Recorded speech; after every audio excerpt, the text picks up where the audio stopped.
Bismillahirrahmanirrahim. Bismillah wa bihamdih. Assalamualaikum warahmatullahi wabarakatuh. Para subscriber yang dirahmati Allah Subhanahu wa ta'ala, semoga kita semua selalu dalam keadaan sehat walafiat, panjang umur, murah rezeki yang halal, selamat dunia wal akhirah, mati dalam husnul khatimah, mati dalam husnul khatimah, mati dalam husnul khatimah, masuk surga bi ghairi hisab, masuk surga bi ghairi hisab, masuk surga bi ghairi hisab, selalu dalam ridha dan maghfirah Allah Subhanahu wa ta'ala fid dunya wal akhirah, selalu dalam pemeliharaan Allah Subhanahu wa ta'ala dari segala macam mara bahaya dunia dan akhirah. Amin, amin, amin ya rabbal alamin. Ya mujibas sa'ilin, ya ghiyathal mustagithin. Agisni, agisni, agisni ya Allah ya rabbal alamin.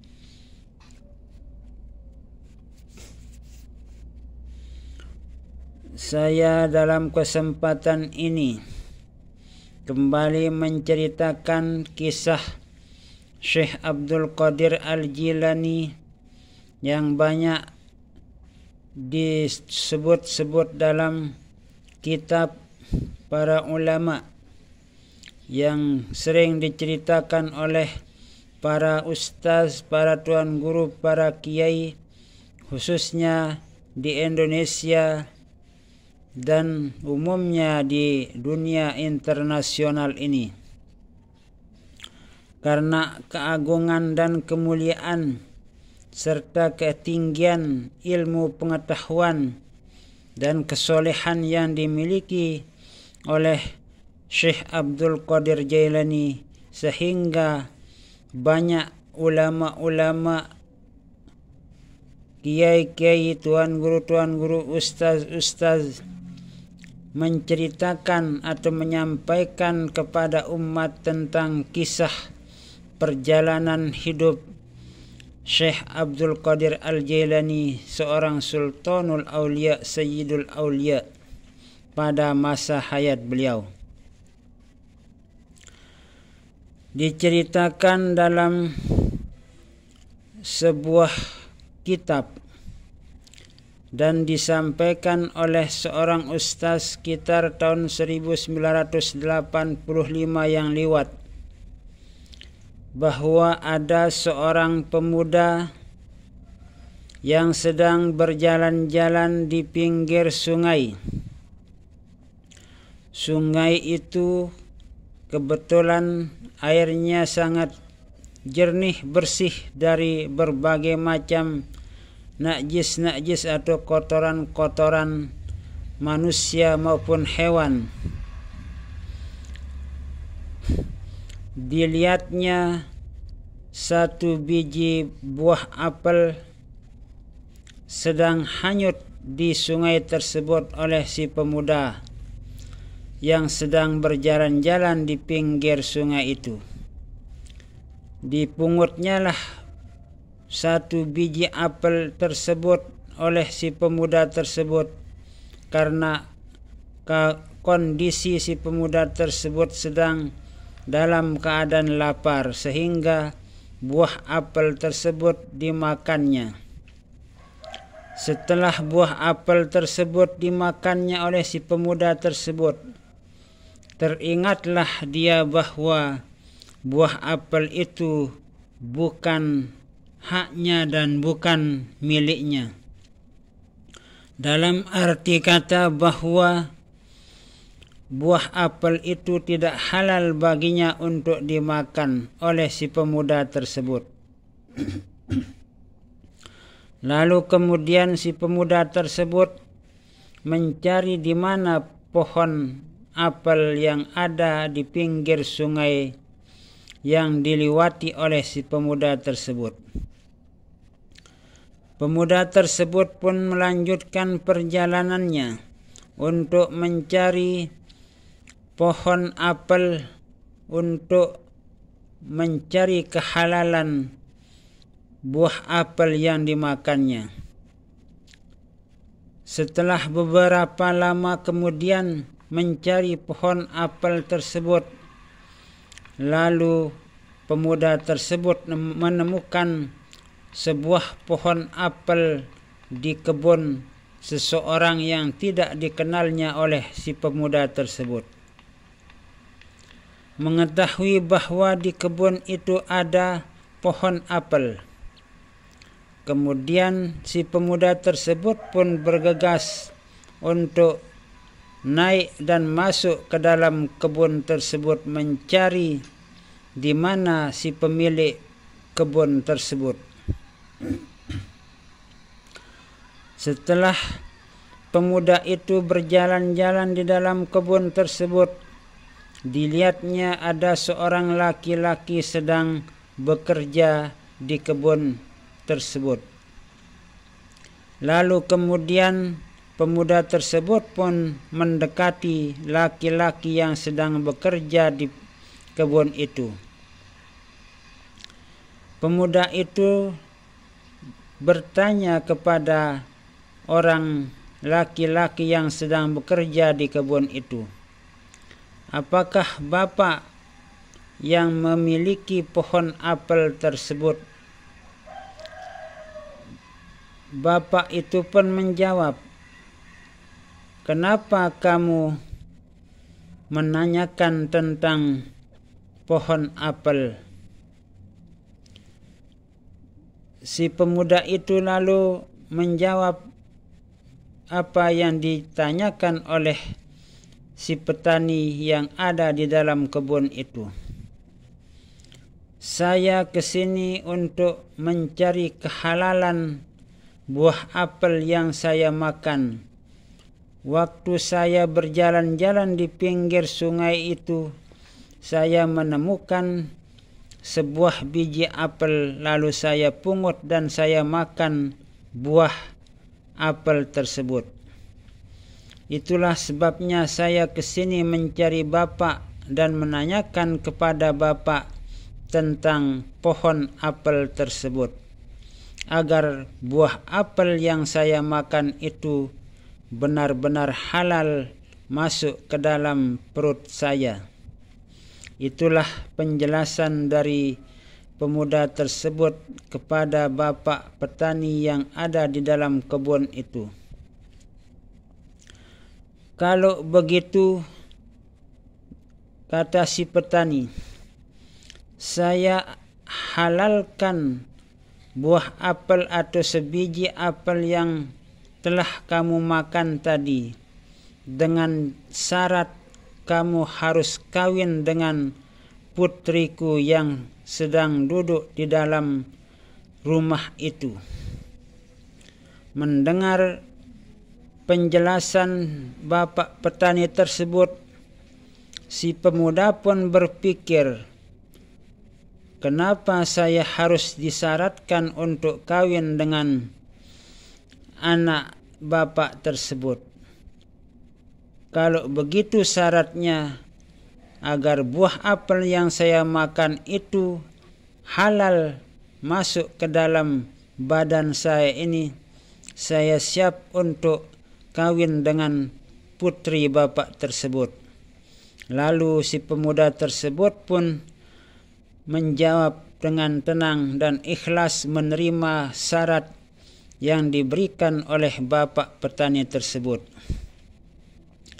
Mendengar jawaban si pemuda tersebut, petani pun memberikan arahan bahwa putri saya berada di ruangan yang paling utara. Kalau kamu mau melihatnya, silahkan saja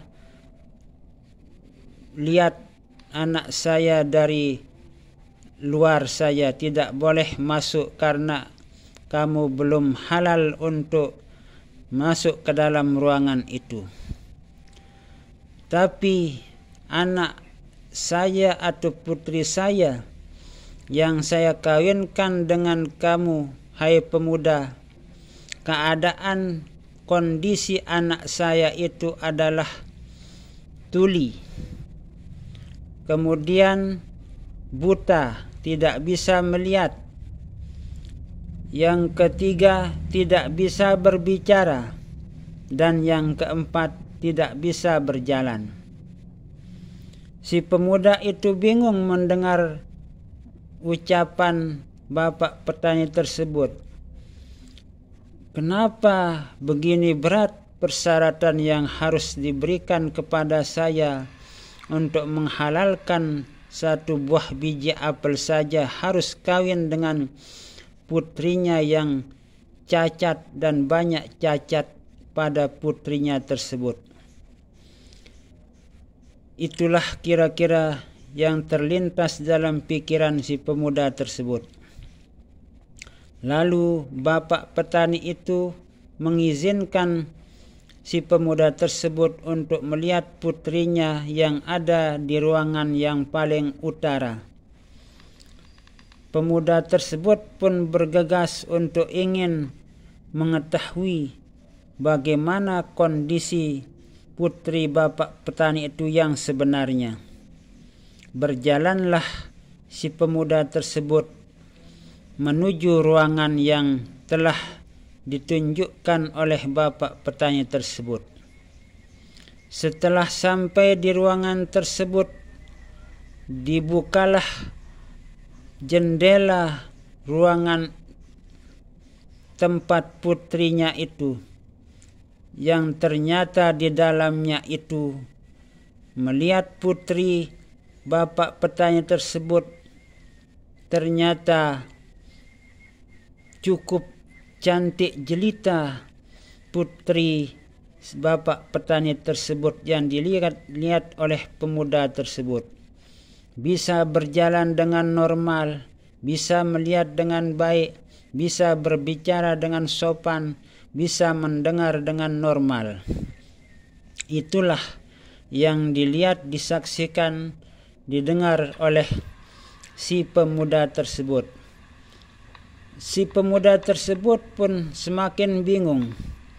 Kenapa bapak petani tersebut menganggap putrinya itu cacat, tidak bisa mendengar, tidak bisa melihat, tidak bisa berbicara, bahkan tidak bisa berjalan. Padahal yang saya lihat dengan mata kepala saya itu keadaan putrinya itu normal dan benar-benar normal keadaannya. Lalu si pemuda tersebut pun mendatangi bapak petani tersebut. Kemudian pemuda tersebut setelah berada di dekat bapak petani itu, pemuda itu pun menceritakan apa yang dilihatnya. Kenapa tadi bapak mengatakan bahwa putri bapak itu cacat, tidak bisa melihat, tidak bisa mendengar, tidak bisa berbicara dan tidak bisa berjalan. Sedangkan yang saya lihat itu adalah sebaliknya. Pendengarannya normal, penglihatannya terang, kemudian lancar ucapannya dan bagus cara berjalannya. Namun bapak menjelaskan hal yang berbeda dengan apa yang saya lihat. Bapak petani itu pun tersenyum mendengar ucapan si pemuda tersebut. Lalu bapak petani itu menjelaskan, kenapa saya mengatakan kepadamu, hai pemuda, bahwa anak putri saya itu tidak bisa mendengar. Artinya tidak bisa mendengar hal-hal yang bertentangan dengan agama yang dilarang oleh Al-Quran maupun hadis, itu tidak bisa didengar dan tidak pernah didengar oleh putri saya itu. Itulah maksud saya tidak bisa mendengar. Kemudian kenapa saya mengatakan bahwa putri saya itu tidak bisa melihat? karena putri saya itu tidak pernah melihat apa yang diharamkan oleh Allah dan Rasul-Nya, yang diharamkan oleh Al-Quran maupun hadis, tidak pernah dilihatnya oleh putri saya tersebut. Itulah maksud saya tidak bisa melihat. Kemudian tidak bisa berbicara. Maksud saya itu adalah tidak pernah mengucapkan kata-kata kotor, tidak pernah menggibah, memfitnah, namimah, dan semua ucapan-ucapan yang dilarang oleh Allah dan Rasul-Nya itu tidak pernah sama sekali diucapkan oleh putri saya itu. Itu maksud saya tidak bisa berbicara. Kemudian yang keempat, kenapa saya mengatakan bahwa putri saya itu tidak bisa berjalan? Maksud saya itu karena putri saya itu tidak bisa berjalan menuju ke tempat maksiat, tidak pernah melakukan perjalanan untuk hal-hal yang dilarang oleh Allah dan Rasul-Nya, oleh Al-Quran maupun hadis, oleh agama yang telah diturunkan oleh Allah Subhanahu wa Ta'ala. Itulah maksud dari ucapan saya yang tadi. Pendek ceritanya, kemudian bapak petani itu pun mengawinkan pemuda tersebut dengan anaknya. Setelah beberapa lama, maka lahirlah seorang anak dari pemuda tersebut bersama putri bapak petani tersebut. Dan lahirlah anaknya seorang laki-laki yang dinamakan dengan Abdul Qadir. Abdul Qadir adalah salah satu dari anak si pengantin pria wanita tadi. Setelah diasuhnya, diajarnya, dididiknya, dibimbingnya dan dibesarkannya, maka setelah cukup waktu untuk pergi menuntut ilmu ke seorang ulama yang ahli dalam berbagai macam ilmu, lalu anak dari pengantin tersebut meminta izin kepada ibunya untuk pergi mencari seorang guru yang ahli dalam berbagai macam ilmu pengetahuan. Ibunya pun mengizinkannya untuk pergi menuntut ilmu kepada orang-orang yang ahli dalam berbagai macam ilmu pengetahuan.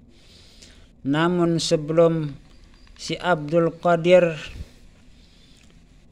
pergi meninggalkan orang tuanya dan kakeknya itu, si Abdul Qadir diberikan pundi-pundi uang dan dipesankan kepada si Abdul Qadir oleh ibunya agar si Abdul Qadir harus berkata jujur. Mendengar ucapan ibunya, nasihat ibunya itu dipegangnya kuat-kuat, lalu meminta doa kepada ibunya agar selamat dalam menuntut ilmu pengetahuan. Berjalanlah si Abdul Qadir menuju suatu tempat di mana ada orang-orang yang ahli dalam berbagai macam ilmu pengetahuan. Namun di tengah perjalanan, si Abdul Qadir pun dicegat oleh 3 orang perampok. Perampok yang 3 itu bertanya kepada si Abdul Qadir, "Hai anak, kamu mau pergi kemana?" Abdul Qadir pun menjawab, "Saya mau mencari seorang yang ahli dalam ilmu agama dan berbagai macam ilmu pengetahuan." Itu jawaban si Abdul Qadir kepada 3 perampok tersebut. Lalu perampok itu bertanya lagi, apakah ada uang yang kamu bawa hai nak untuk mencari ilmu pengetahuan?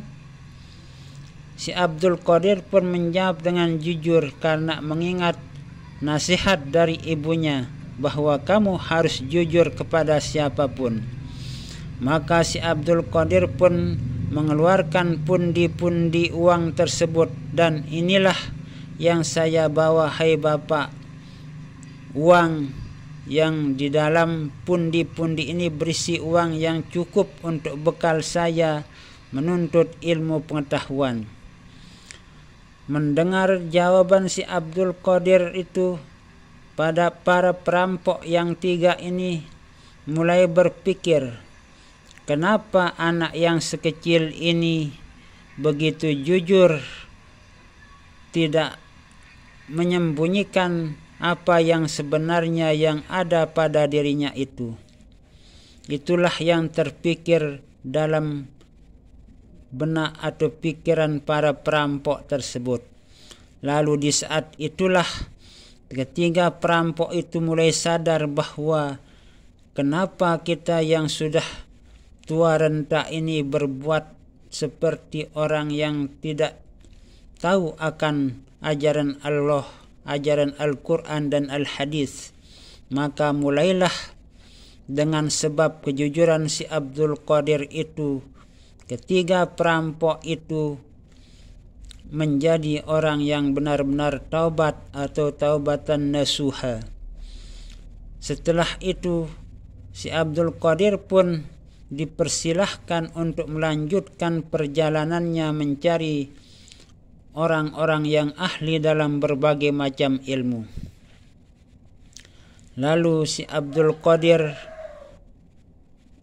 menemui beberapa orang guru di tempat yang cukup sederhana, dan besarlah si Abdul Qadir di sana di tempat itu dengan menimba berbagai macam ilmu pengetahuan yang akhirnya si Abdul Qadir itu menjadi orang yang ahli dalam berbagai macam ilmu pengetahuan, menjadi seorang ulama besar, menjadi ulama tasawuf, ulama syariat, dan ahli dalam berbagai macam ilmu pengetahuan, sehingga para tulab tolibat, para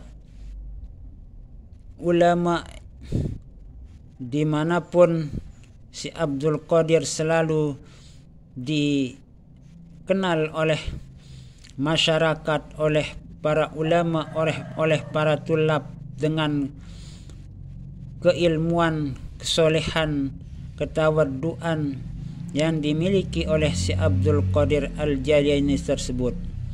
Nah, itulah sebagian dari kehidupan perjalanan Syekh Abdul Qadir Al-Jilani di masa kecilnya untuk mencari seorang guru agar menjadi orang yang berilmu pengetahuan. Semoga cerita yang saya sampaikan ini bisa menjadi renungan bagi kita dan bermanfaat dalam kehidupan kita, agar kita menjadi orang-orang yang benar-benar bertakwa kepada Allah Subhanahu wa taala. Amin amin amin ya rabbal alamin. Wallahu a'lamu bis-shawab, wallahul muwaffiq wal hadi ila sabilir rasyad. Wassalamu alaikum warahmatullahi wabarakatuh.